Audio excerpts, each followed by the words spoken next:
Welcome to Used Tools. Today I'll be showing you a cheap and easy way to make this beautiful end table.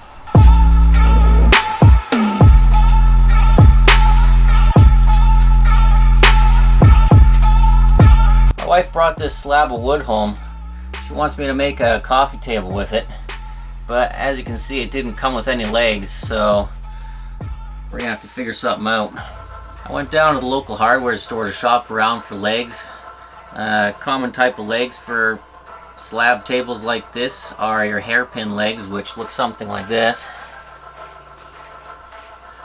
So there's your standard hairpin leg. It's basically a bent piece of metal rod that's screwed onto the bottom of the table.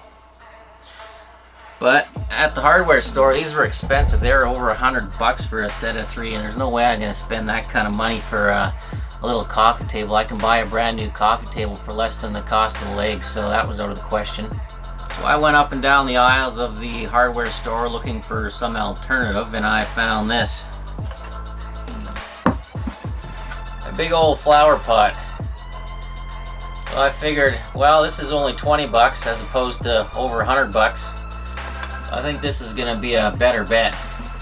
Notice it's got a wide end and a skinny end, so all you got to do is flip it upside down. You've got yourself a perfect base. And all you need to finish this job is a drill bit, some screws, a slab of wood. You can even get this from your firewood pile if you want to, and your big flower pot.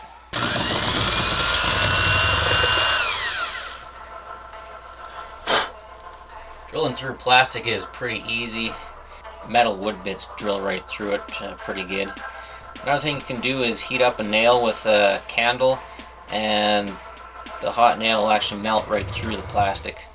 So all I do now is flip the flower pot upside down onto the slab of wood, center it as best I can, then I just mark the location of the holes in the flower pot onto the piece of wood with a pencil, and drill the wood. Next we switch to the bit driver and screw the flower pot onto the slab of wood.